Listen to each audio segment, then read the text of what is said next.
Seguimos en Lo Dije o Lo Pensé, como siempre Luz Coronel, Pablo, Nat nos acompañan y ya está en nuestros estudios nuestro invitado Pablo Di Pierri. Sí. ¿Qué tal? ¿Cómo estás? Gracias por venir. Por favor, Pablo. gracias por la invitación. ¿Cómo están? Bien. Bueno, estuvimos preparando algunas cosas para la conversación con vos hoy. ¡Qué miedo! No, pero algunos videos, o sea, antes de entrar en la rosca, yo sé que a todos nos gusta la rosca y Sí. queremos hablar de lo que tuiteó hoy Mayra contra Axel y Ferraresi, pero antes de eso nos gustaría como, bueno, paremos un poquito la pelota y veamos, hoy se cumplen, hoy, ¿no? Un año del que se ganó el balotaje, Milei. Hoy, exactamente. Sí, casi todos los canales de noticias estuvieron con eso todo Así el que día. está todo el día. Así que queríamos arrancar con un videíto, ¿sí? De Agustín Laje, ¿no? De nuestro amigo acá de la casa, Agustín Laje, donde él define un poco en una forma muy clara lo que para ellos es la batalla cultural y queremos compartir con vos, a ver si ves que lo están logrando o no, de qué forma. ¿Lo podemos ver?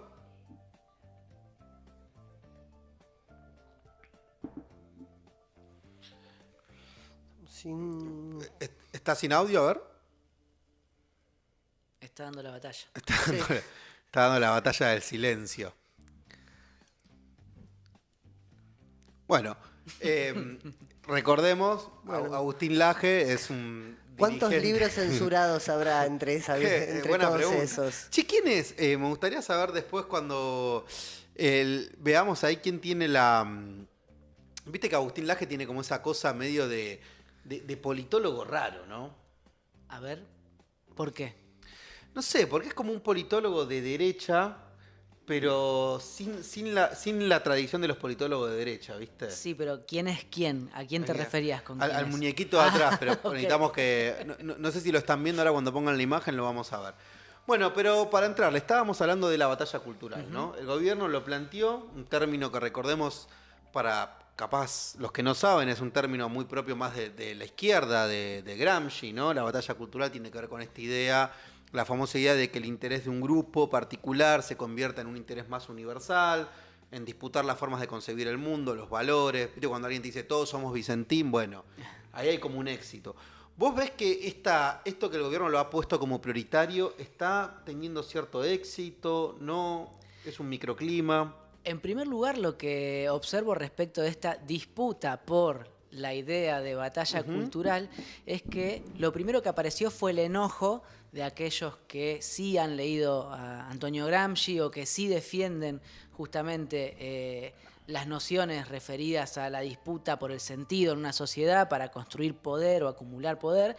Y esa incomodidad o ese enojo era más un fastidio, me parece a mí, frente a el avance en sí de Javier Milei y el espacio libertario, que una discusión que tuviera sentido para la sociedad.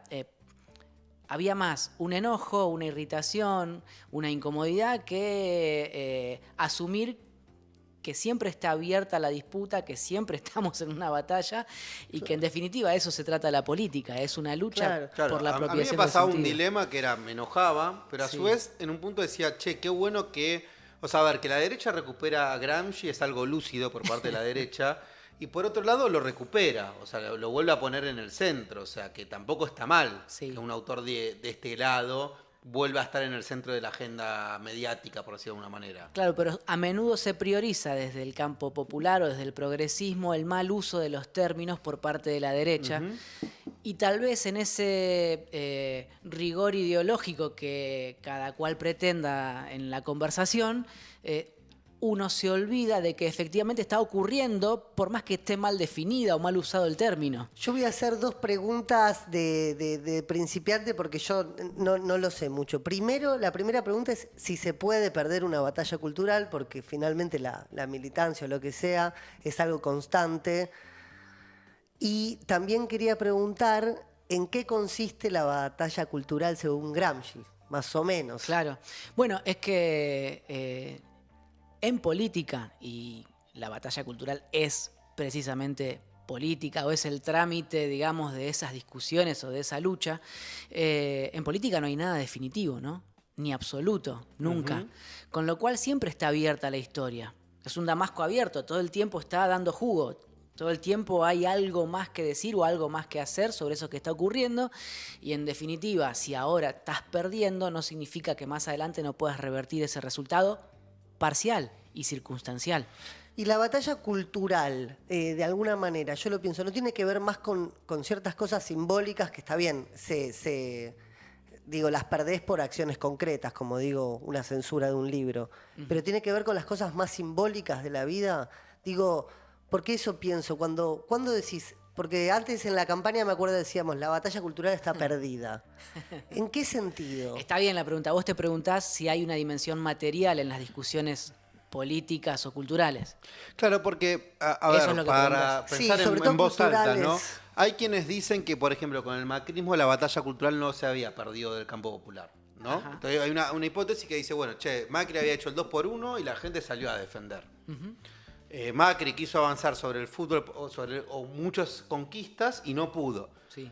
El tipo había tenido un triunfo electoral, había tenido un triunfo político, pero no había logrado tener un triunfo cultural, ¿no? Eso es lo que Totalmente de se hace en una forma más esquemática. Y ahora aparecen como otras dimensiones. Algunos te dicen, bueno, ojo que para que hay incluso algunos colegas que te sostienen que gana electoralmente porque previamente triunfó culturalmente. Sí, es verdad eso. De hecho, vos Sobre todo en la mencionabas... pandemia, ¿no? Como que ahí hubo Sí. un giro copernicano de algunas cuestiones, por ejemplo, en la materia de cómo concebir al Estado, que no había pasado con el macrismo. Sí, y también yo me animaría a decir que incluso pese a la victoria electoral o a la suposición de que efectivamente se hubiera impuesto el proyecto político de los libertarios sobre el terreno más cultural o de los sentimientos o de lo simbólico en nuestra sociedad, yo me animaría a problematizar eso y en todo caso a dejar sembradito algún signo de interrogación, porque cuando vos, por ser sociólogo, lo habrás leído mucho más y con mucha más profundidad que lo puedo hacer yo, cuando uno leía encuestas el año pasado, lo que encontraba era que en la intención de voto a Javier Milei no había una aceptación de la demolición del Estado per se y mucho menos mayoritaria. Es verdad. Eso lo hemos hablado, es interesante lo que dice Pablo. Por ejemplo, para mí un mito que se instaló, y como todo mito es el mito, no es ni verdad, no es ni verdadero ni mentiroso, es su potencia es que se lo crea, ¿no? Era que los jóvenes se volvieron de derecha, ¿no? Y vos decías, bueno, pará, porque cuando vos hablabas con esos jóvenes, votaban a Milei, pero no es que tenían una agenda de derecha, un sector sí, pero otro sector te podía votar a Milei, estaba a favor del aborto, estaba a favor de que la universidad pública, o sea, era un sector más contradictorio, ¿no? Sí, me parece que lo que conspira contra una discusión más honesta y más profunda, casi te diría en cualquier circunstancia de las instituciones de nuestra democracia, es el hecho de que cada 2 años tenés una elección. Entonces, este tipo de conversaciones, la que estamos teniendo nosotros acá, o la que puede tener cualquier militante o cualquier dirigente en su ámbito de intervención, sea un sindicato, una unidad básica, una organización territorial de cualquier índole, es siempre una especie de contratiempo para la consolidación de esa misma estructura organizativa de cara al desafío electoral que venga. Es decir, vos no podés destinar demasiado tiempo a una discusión sin garantías, ¿no? Una discusión que no haya estado precocida y guardadita en un tupper para que metan en el microondas y al momento de abrir el plenario ya esté todo estipulado con sus conclusiones incluidas. Vos no podés abrirte a una discusión franca, honesta y profunda durante demasiado tiempo porque enseguida tenés que definir listas electorales, por ejemplo. Entonces, lo que termina sucediendo es que hay poco espacio y por ende poca creatividad y en definitiva se termina achatando la conversación, lo cual hace que una pregunta por si acaso Milei prevaleció culturalmente antes de ganar las elecciones o no, nos ponga frente a un espejo muy incómodo para la dirigencia que tiene que postularse el año que viene. Porque si Milei ganó culturalmente el año pasado, antes de haber sacado más votos en el balotaje que Sergio Massa, entonces hay que discutir un montón de cosas para las cuales muchos dirigentes creen que no tenemos ni tiempo ni ganas. No, y aparte es difícil porque digo, en este tema de lo último que digo, en este tema de la batalla cultural, digo, hay una cuestión del peronismo frente a esa batalla cultural que no es nacional, es una batalla cultural mundial. Que el peronismo Bien. como que siempre está como en contra de esas nuevas tendencias que en general siempre tienden a la derecha en el mundo, me da la sensación. Entonces como esa batalla cultural perdida que muchos decían es como un continuum de que siempre justamente el peronismo se reconstruye sobre esa batalla cultural perdida. Me da la sensación porque hay un mundo que empuja constantemente para un lado en el que por ahí nosotros simbólicamente no estamos tan acomodados. No sé, es algo que se me ocurre ahora. Sí, y capaz que a lo que dice Cris, y a ver, Pablo, ¿qué pensás vos? Yo le agregaría que, a ver, una derrota cultural es, por lo menos como lo concibo yo, es algo mucho más potente que una derrota electoral o política. Totalmente. Sí. Es decir, de una derrota electoral se puede volver pronto, a los 2 años, a los 4, incluso una derrota política también. Ahora, una derrota cultural, por lo menos la historia, si conseguimos batalla cultural en el sentido más gramsciano, más puro, no una cosa chabacana de relato, sino de a los pueblos tardan mucho tiempo en darse, por ejemplo, uno diría, bueno, el consenso democrático en nuestro país fue una victoria cultural que tardó dictaduras, o sea, no es joda la batalla cultural. O sea, si alguien pierde una batalla cultural, o sea, si vos mañana perdés y no sé, la democracia deja de ser el sistema que más predomina en una sociedad, bueno, no va a ser joda, eso va a tener costos muy altos. Por eso a mí también ahí yo creo que no hay que tener tampoco una mirada tan derrotista de que están ganando la batalla cultural. Yo creo que más hay una situación de como medio de avance, retroceso, muy de escenario abierto por momento. Creo que, a ver, sumo a lo que decís vos, que eso de que dure más, o sea, más gravosa para el pueblo una batalla cultural ganada por la derecha que una batalla electoral, lo que adiciono es que pasa eso porque la batalla cultural sedimenta, deja una huella honda en la población, en la sociedad. Por eso es difícil revertir sus efectos. Mira, ahora tenemos a Agustín. ¿Querés decir algo? Sí, Dale. lo último que digo, ¿dónde te das cuenta que hay una batalla cultural ganada? Creo que lo dije en otro programa, es por ejemplo en los festejos del Mundial. En los festejos del Mundial, ahí se está la batalla cultural ganada de cómo es una fiesta nacional que nos enseñó el peronismo a vivirla. Perdón, me pongo medio Pero también así, podría decir que hay una batalla cultural perdida que los jugadores no quisieron a la Casa Rosada. Exacto. Y primó cierta... Exacto, es verdad. Eso Yo es voy a verdad. decir algo políticamente Sí. incorrecto, pero no sé si no primó cierta despolitización, antipolítica. No sé si eso hace una década hubiera pasado. Pero en el pueblo estaba ganada porque eran millones y millones que salían a festejar con los cantos que salían Yo no a les festejar. quiero quitar tiempo con respecto al testimonio del Aje o la mirada del Aje. No, el Aje te lo pusimos solo para hincharte a vos y pincharte y que largués. Y además no me olvido que no te respondí sobre si efectivamente creo que están ganando o no. Yo digo que no. Pero no me quiero perder de opinar sobre lo que fue esa fiesta popular, porque al Exacto. principio yo estaba al aire mientras iba sucediendo, estaba al aire en radio, mientras la gente se iba racimando en Ezeiza primero y después a lo largo de la autopista. Y todo el recorrido, ¿no? que siguió el micro hasta que no pudo avanzar más. Pero cuando yo estaba al aire al principio, lo que me estaba pasando a mí era que yo me enojaba o me frustraba porque no iba a poder suceder lo que Nahuel está pidiendo todavía hoy, y es que los jugadores hubieran ido al balcón de la Casa Rosada. Y yo me enojaba con la situación y con la falta de organización o de provisión de un gobierno nacional que no había garantizado las condiciones para que el plantel llegara a la Casa Rosada. Pero al mismo tiempo... y esto me lo enseñó Mariana Moyano, o lo escribió ella en una serie de artículos que publicó en 2022-2023, y en su podcast Anaconda con Memoria también lo dejó sentado. Ella dijo que ahí había una experiencia nueva de gozar de la fiesta futbolística desde la población, o sea, los espectadores convirtiéndose en protagonistas en modo selfie con los jugadores y el micro de fondo. Y lo que los jugadores querían ver era a su pueblo festejándolos en ese trayecto, y había algo distinto que nosotros todavía no sabemos mensurar, pero que era una experiencia colectiva muy, muy diferente a la del 86 o la del 90 con Diego en el balcón. Sí. Y tal vez ese enojo que nosotros teníamos, tal vez por lo menos nos podríamos permitir alguna especie de Sí, está bien. práctica para diluirlo y pensar en lo bueno que tuvo eso que vos marcás, Cris. Sí. Sí, el Interesante goce, eso de el la goce. selfie. Es verdad. Bueno, ahora para pincharte más, No te respondí vamos a lo anterior. traerte el del Aje y después el de Feynman. Pero Feynman el bueno, pero primero vamos a escucharlo al Aje. Hoy se inserta en el centro de lo político y en el centro de las disputas más significativas que nuestras sociedades están enfrentando.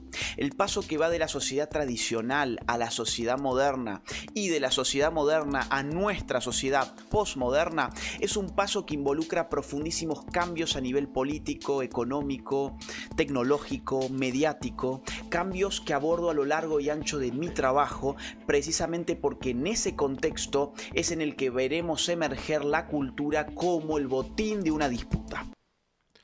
Me gustaría saber quién es el enanito que está atrás. Sí, yo también tengo la misma intriga. ¿Es un personaje de alguna peli o...? Ay, no lo sé, no sé. Estoy entre Favaloro, Cortázar. ¿Definió la cultura como el botín? Sí. Es como, o sea, a ver, si vos tenés que dar un parcial mañana de Gramsci, no está mal capaz de escuchar un poco cuando él dice de las sociedades modernas a posmodernas. Y quería ver ahí si está el de José Pablo Feynman, que habla sobre la clase media. Yo siento que el que vimos no dijo un carajo, básicamente. Como que es como Lizzie Tagliani cuando habla sin decir nada. Y vamos a ponerte este también, Pablo, y ahí con esto ya te damos paso. Bueno, el filósofo José Pablo Feynman hablando de la clase media. La teoría del ser de la clase media. La clase media no quiere ser lo que es clase media. Ya me La encanta cómo clase arranca. media quiere ser clase alta. Y la clase media no quiere ser clase pobre, no quiere ser pobre, tiene terror a ser pobre. Este es un esquema existencial durísimo. ¿Por qué? Porque la clase media no quiere ser lo que es, no quiere ser clase media. Esto lo tomamos porque la batalla cultural Quiere se ser da algo fundamentalmente que no en la va a ser clase nunca media. clase alta. Y Totalmente. tiene mucho miedo de ser algo que Totalmente. no es, pero puede ser clase baja. En esta coyuntura, ¿qué hace la clase media? Bueno, cuando la derecha arroja a la clase media a la pobreza, la clase media se une a los pobres y larga esa consigna. Piquete, cacerola, la lucha es una sola. Entonces, hablando del 2001. surgen los gobiernos populistas y la clase media está contenta hasta que recupera su nivel adquisitivo. Cuando recupera su nivel adquisitivo, la clase media se harta de los gobiernos populistas y se une a las clases altas, que es algo que quiere denodadamente. Cuando se une a las clases altas la vuelven a hundir en la pobreza. Y ahí entonces vuelve a reclamar a los gobiernos populistas. O sea, de este círculo realmente viscoso y vicioso, Argentina y América Latina tienen que salir de esto. Lo cual exigiría una decisión por parte de la clase media de qué quiere ser. ¿Qué quiere ser? ¿A quién se quiere unir? Yo diría que tiene que reconocer que su destino está más cerca de las clases pobres de lo que cree, porque las clases altas gobiernan exclusivamente para ellas y si necesitan mandar a las clases medias a la pobreza, las van a mandar. Bueno, te pusimos dos cosas picantes. Agustín Laje diciendo que ellos van por la batalla cultural y la batalla cultural con la batalla cultural. Y a Feynman lo trajimos porque gran parte de esa batalla cultural es las aspiraciones que tiene la clase media. Y acá, déjame hacer un paréntesis y ya te escuchamos, que no es solo por lo económico. El 80%, decía la Universidad de San Martín, de nuestro país se autopercibe de clase media. O sea, hay una cultura de clase media. Sí. Por lo tanto, esas aspiraciones van más allá del patrimonio económico. Y creo que Milei es muy fuerte hoy en el plano simbólico, aunque le pueda ir mal económicamente, para de alguna manera dar esa disputa ahí. Bueno, eso que acabas de decir me parece que es central, que es algo que José Pablo Feynman no podía saber que iba a ocurrir, obviamente, pero que en definitiva tiene que formar parte de nuestras inquietudes cuando pensamos lo que está pasando. ¿Por qué? Porque la clase media está siendo muy castigada por Javier Milei, pero a pesar de eso, cuando uno habla con dirigentes territoriales, con dirigentes de las distintas provincias del país, se encuentra con que hay una porción muy importante de la clase media que banca a Milei pese al daño económico que le está causando.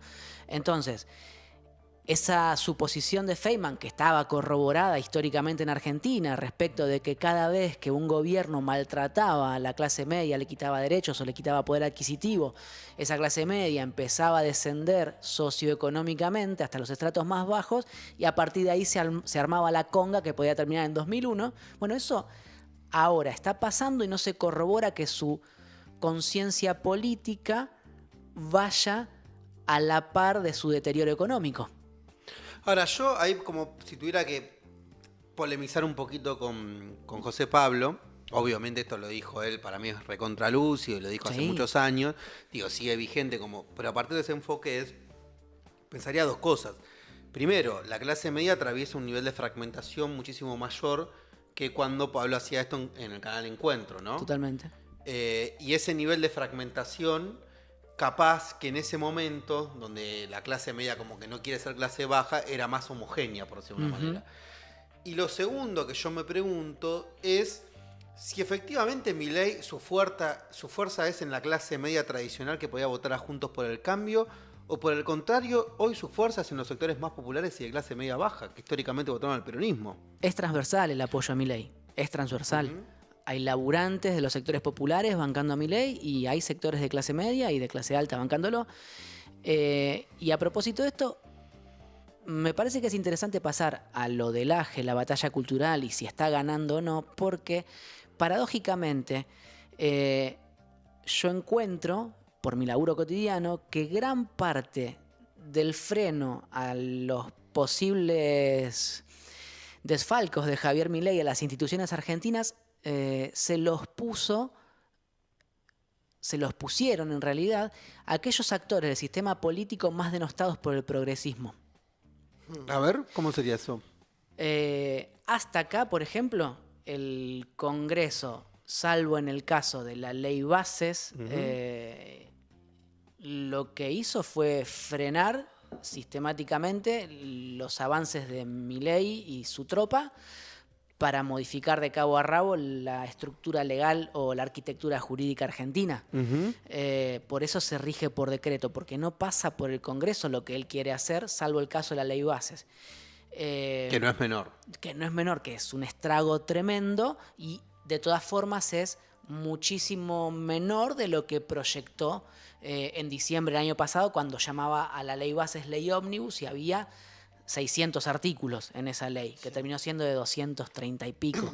Entonces, yo no quiero ensalzar ni a los Pichetto ni a los radicales de acá o de allá. Lo que estoy diciendo es que justamente esos actores que no tienen demasiada densidad política para interpelar, seducir, enamorar y expresar a los sectores más politizados en un sentido progre o plebeyo de nuestra sociedad, son los que se unieron o hasta encabezaron la resistencia a Milei con el volumen que tenía detrás Unión por la Patria. O sea, gracias a Unión por la Patria y esos mascarones se logró detener muchos de los avances de Javier Milei.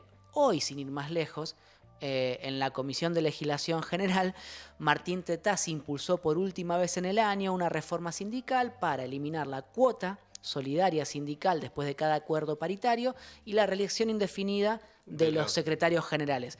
No prosperó porque los diputados de Unión por la Patria de extracción sindical y Miguel Pichetto armaron una conga y le vaciaron los respaldos a los libertarios, los macristas y los radicales. En una comisión de 31 legisladores tenía que juntar 16 firmas para llevar ese proyecto antisindical al recinto de la Cámara de Diputados.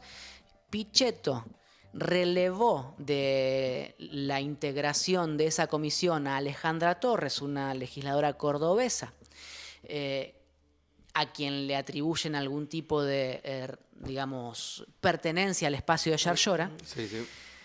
La corrió Pichetto porque pertenece a su bloque, se sentó él, manifestó su rechazo y se quedaron en 15 votos los libertarios para imponer ese proyecto.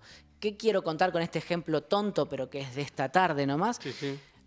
que le cuesta ganar en todas partes Sí. y en todo momento a Javier Milei, que no hay tal sedimentación cultural como para avanzar y arrollar a la sociedad Bueno, un argentina. poco también le pasó con el Chiquitapia y ya que hablábamos Totalmente. del fenómeno del fútbol, cuando él quiso avanzar, todavía está ahí, ¿no? Totalmente. Bueno, ahora hablamos de Milei, hablamos de la batalla cultural, hablamos de la clase media, hablemos un poquito de la oposición. Sí. Venimos de una oposición que hoy uno podría decir que hay como pendular, algunos plantean hay que armar un gran frente contra Milei, otros dicen armar grandes frentes contra Milei si no se entiende para qué nos sirve, vamos a ganar una elección, pero después no vamos a poder ir más allá de ganar una elección, o sea, ese debate está un poco, ¿no?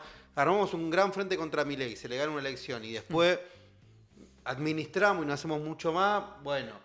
Otros te plantean, bueno, para que eso no pase hay que tener una lógica más contundente. Dentro de esa lógica más contundente aparece también dentro de Unión por la Patria una interna un poco inédita, uno podría decir, entre Cristina y Axel, si es que se lo puede llamar interno o no. Pero hoy hay un tuit de Mayra Mendoza criticando a Ferraresi por haber ido a Quilmes a mostrar como de alguna manera las deudas que tiene la gestión de Quilmes.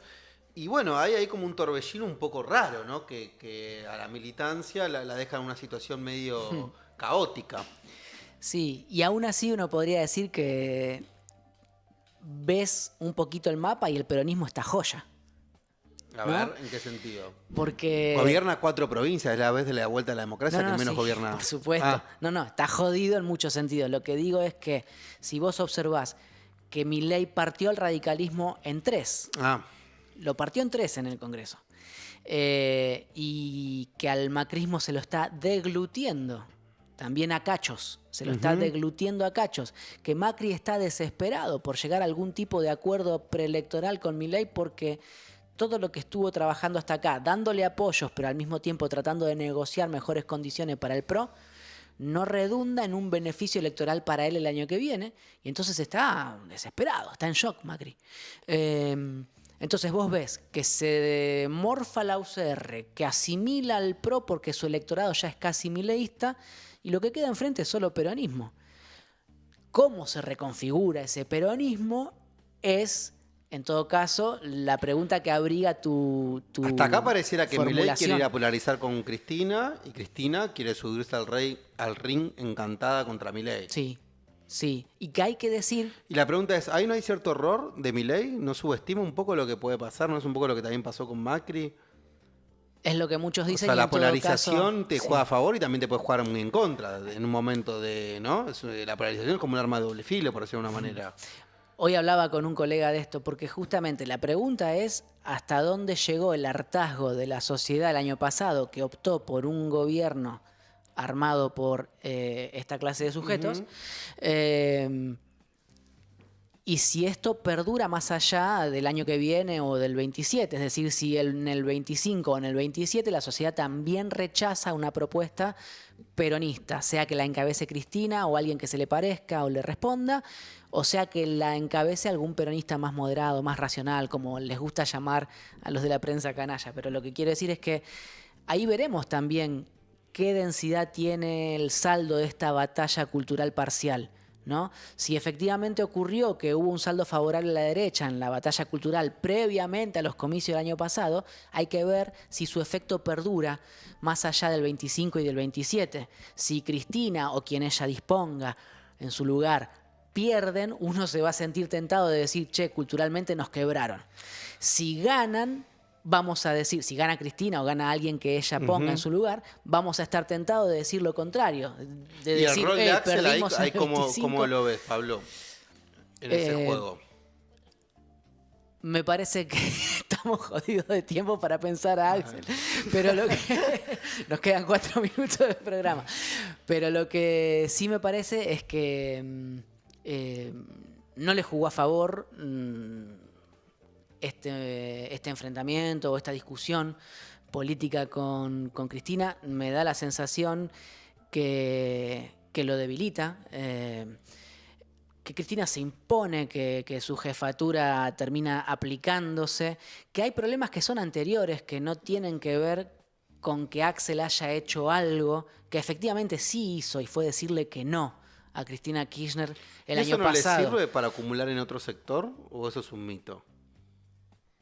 Es una muy buena pregunta de consultoría política o de comunicación política. Uno observa que Kicillof está muy identificado con el kirchnerismo y que esa marca es difícil de quitarse. Claro. Y que tampoco creo que él se la quiera quitar.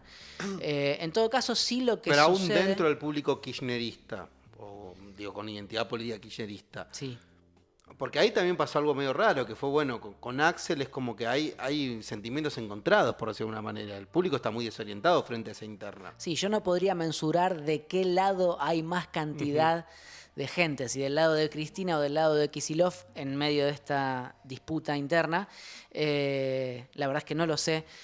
Sí es fuerte la figura de Cristina Kirchner y no para de crecer, digamos, en su consideración pública desde que decidió salir a jugar, pero en una de las posibles consideraciones anteriores a su lanzamiento, a la captura del PJ, hay que decir que Cristina creyó que la resistencia pasaba por la oposición en el Congreso y que me parece que vio que no alcanzaba o que eso fracasaba. Cristina en el verano decía, pensaba, imaginaba que los gobernadores no iban a poder defenderse de Milei y defender a sus habitantes o a sus electores de lo que Milei hacía y que por ende en el Congreso se iba a dar la pelea más fuerte. Eso efectivamente ocurrió, pero también hay que decir que no alcanzó. Y que me parece que en ese contexto Cristina decide ir por la conducción del PJ y decide recuperar una centralidad que había cedido parcialmente y que al tiempo que decide recuperar esa centralidad se da cuenta, y se dan cuenta todos en el sistema político, que con nada, con muy poco, vuelve a ser la referente opositora por antonomasia y que Milei la elige y que a pesar de que hay conversaciones entre ambos sectores para la, entre comillas, gobernabilidad, a ambos les conviene estar donde están. Están desdibujando a Macri y están preparándose para una confrontación directa de ellos dos el año que viene o en el próximo 2027. turno. Bueno, se nos pasó el programa, la verdad que recontra interesante. Te vamos a traer más seguido, Pablo, estuvo muy Sí, bueno. muy interesante. Gracias por haber venido, No, gracias por tomar la tu tiempo. invitación. Bueno, estuvimos hablando con Pablo Di Pierri, lo pueden seguir también en redes y esperemos también hace sus análisis en la revista Kamchatka. De todo lo que hiciste es una de las cosas que para mí, el que no la leyó, tómese un tiempo. Es una de Debe las haber cosas- números dando vueltas por ahí. Hay números sí. que la verdad que en un momento de incertidumbre pusieron ahí una voz que yo por lo menos esas cosas siempre las valoro mucho.